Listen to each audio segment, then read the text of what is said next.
In this lesson, we'll be expanding the data we display on the GeoSearch page by adding more property details. The basic format looks like this. Each property has an image to the left, with a title and other information to the right. You may notice this looks a lot like our home card component we made a while back, but only with the image to the left.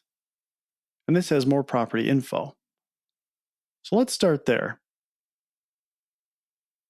Let's copy the contents of Home Card and paste it into a new component called Home Row.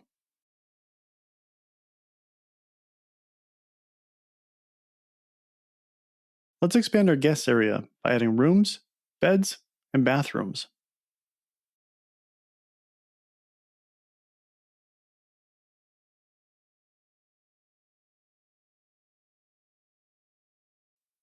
Under that, let's add the review section.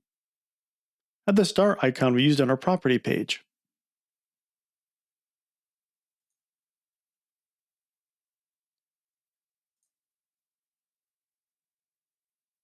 Next, let's add the review count.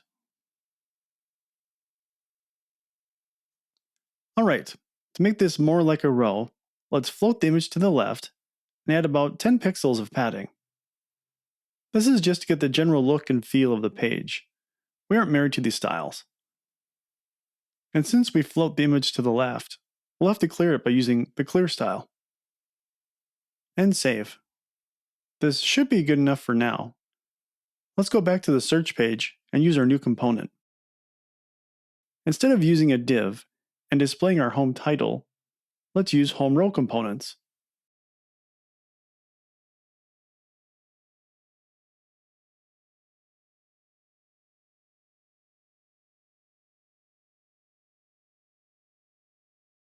Let's save and take a look. And let's refresh the page.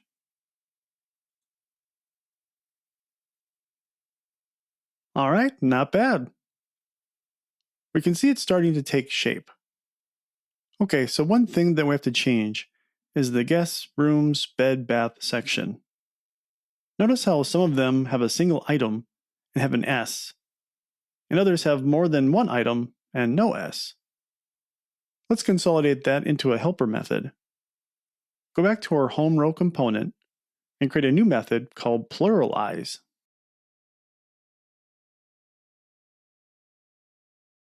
The idea is that we pass a number and a word. If the number is 1, we return the singular form of the word. Otherwise, we return the plural form. For example, 1 and bath would say 1 bath. If we passed it 4 and bath, it would say 4 baths. And finally, if we passed it 0 and bath, it would return 0 baths. Let's call the first parameter number. I know, how exciting. The second parameter is called singular word. It represents the word we'll combine with the number. Next, let's combine the number and the word, separated by a space, and assign it to a constant called text. Now we have to check if the number is 1. If it is, return our text. Anything after this will be either 0 or greater than 1. So we want to return our text with an S at the end.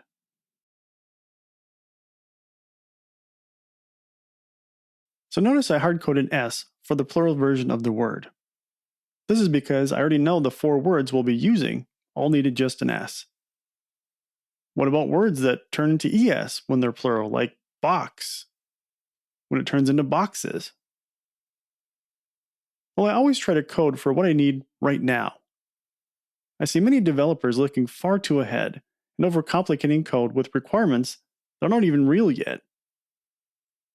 If and when we need something more complex, this method is easy to extend.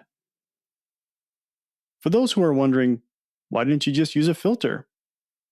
I hate to break it to you, but filters no longer exist in Vue 3. Methods are preferred instead. So it's better to get in the habit now. Alright, let's use this sucker. Let's go back to the top and use this function in our guest section.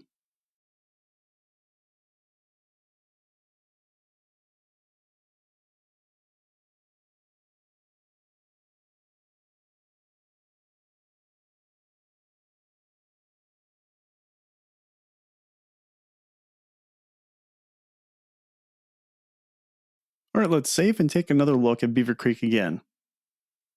Looks great. Next, let's handle some edge cases. So far we've only tested 2 known locations. Search for a new location. Notice we didn't get any search results. That's fine, but we still need to tell the user about it.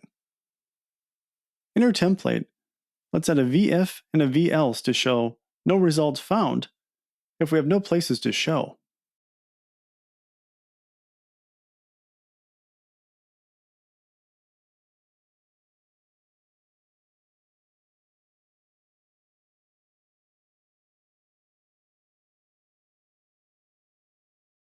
Let's save and take another look at our browser.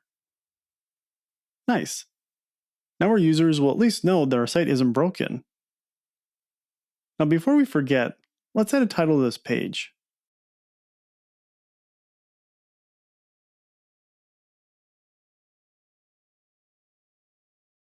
Let's give a value of homes around and use the label data property. Let's save and check the browser. Looks good. Alright, that about wraps up this session. Next up, let's get the map on here.